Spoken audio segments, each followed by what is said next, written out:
Alkisah, di sebuah desa bernama Jatilawang, Jawa Tengah, hiduplah seorang laki-laki tua bersorban putih, bernama Syekh Daun Jati. Syekh Daun Jati dikenal sebagai seorang ulama yang bijaksana dan memiliki kesaktian. Suatu hari, saat Ramadan tiba, terjadi wabah ulat bulu di desa Jatilawang. Ulat bulu itu jumlahnya sangat banyak dan menyebar ke seluruh desa. Warga desa ketakutan dan tidak tahu harus berbuat apa. Syekh Daun Jati mengetahui wabah ulat bulu itu. Ia pun memutuskan membantu warga desa untuk mengusir ulat bulu tersebut.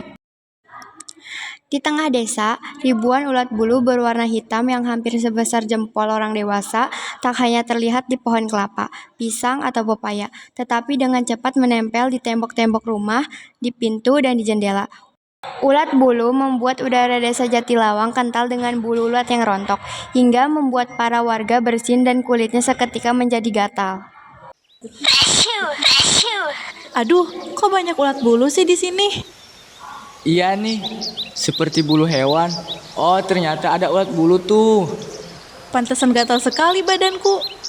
Oh iya, aku tadi bawa air garam dan minyak kelapa.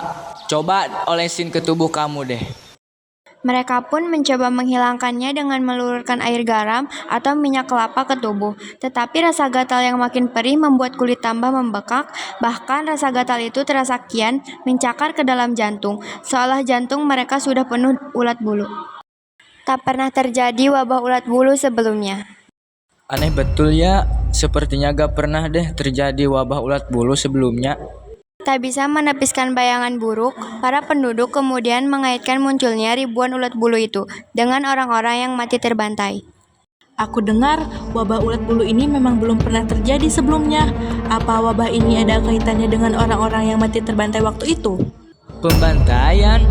Kapan ada pembantaian di desa ini? Bertahun-tahun lalu terjadi pembantaian orang-orang yang dituduh komunis di desa Jatilawang.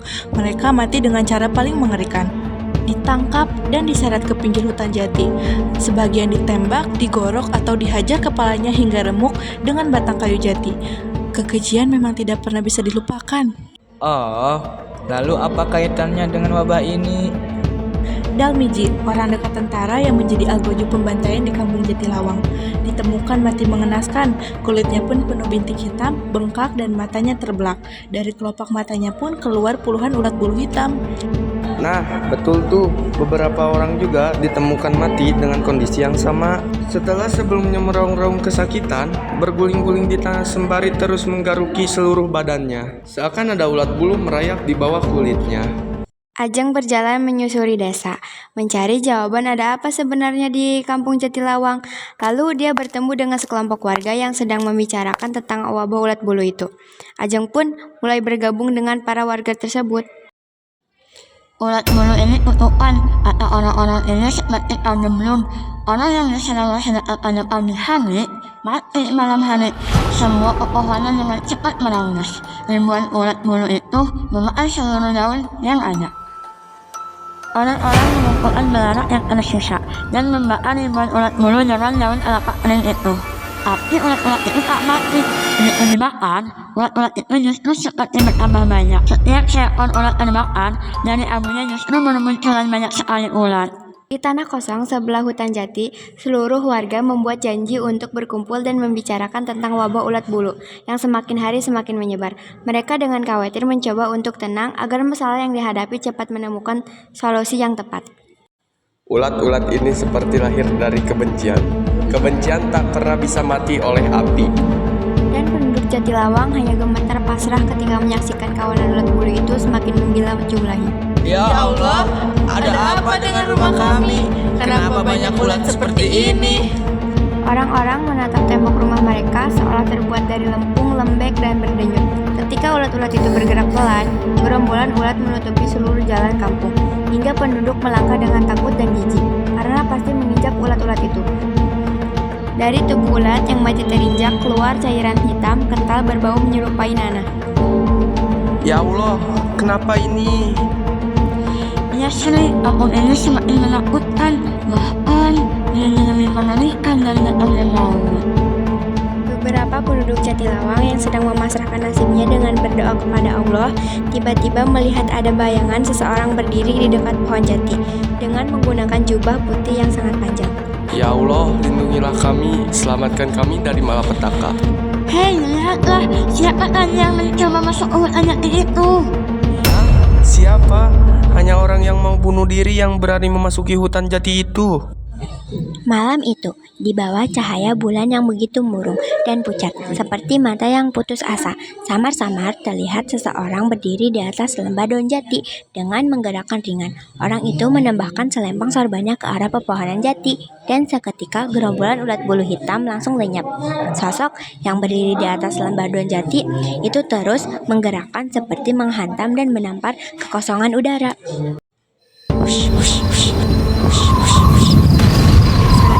Orang-orang yang menyaksikan bahwa tengah terjadi pertempuran maha dahsyat antara orang bersorban itu dengan kekuatan yang tak bisa dilihat. Bisa mereka rasakan dari hembusan angin yang tiba-tiba menyanyi gemuruh menyebabkan pohon-pohon jati. Dengan gemuruh meledak di udara, selama mereka hanya bisa melihat obat bayangan yang begitu cepat. Menjelma pusaran beliung yang menerbangkan semua ulat bulu itu dan lenyap. Hutan jati telah bersih dari ulat bulu, tapi terasa ada yang tetap belum bisa dibersihkan. Pertempuran belum selesai. Ini bukan pertarungan yang bisa dilihat dengan mata. Orang bersorban itu masih berdiri di atas selembah daun jati, menatap ke satu pohon jati, di mana terlihat seekor ulat bulu di bawah pohon. Keduanya diam saling pandang, nyaris berjam-jam tak bergerak. Sayup-sayup orang-orang hanya mendengar percakapan antara keduanya, ulat bulu dan orang bersorban itu. Siapa kamu? Saya bukanlah apa yang Kisanak lihat. Sekiranya Kisanak bisa melihat apa yang tidak terlihat, maka Kisanak tahu siapa saya. Tak ada siapapun yang tahu, kecuali diberitahu apa yang sepatutnya ia ketahui. Apa yang kau inginkan?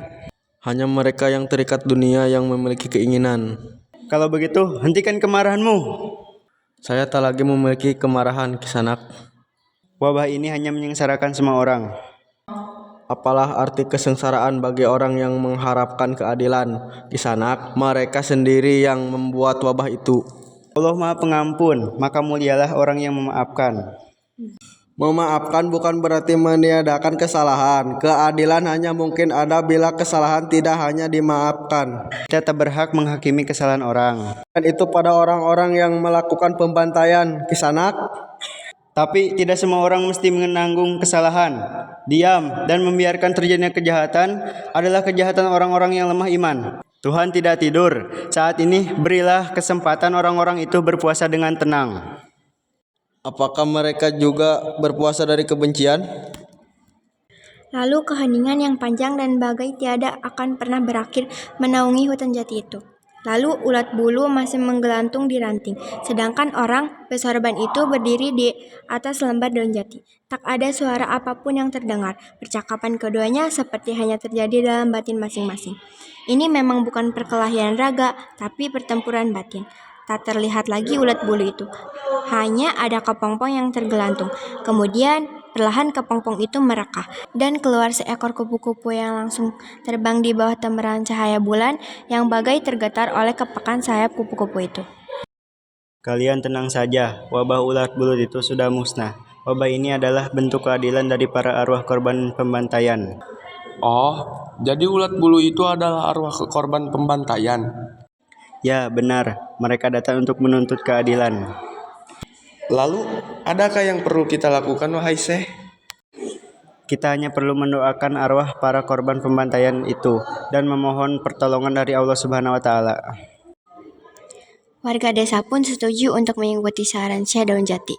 Mereka mengadahkan tangan, memohon penuh ampun dengan wajah yang sangat khusyuk, dan mengaminkan setiap doa yang terlontar dari mulut Syekh Daun Jati.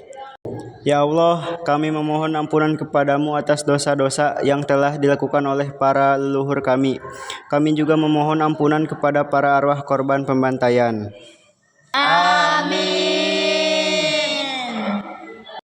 Warga desa pun kembali menjalani kehidupan mereka dengan tenang.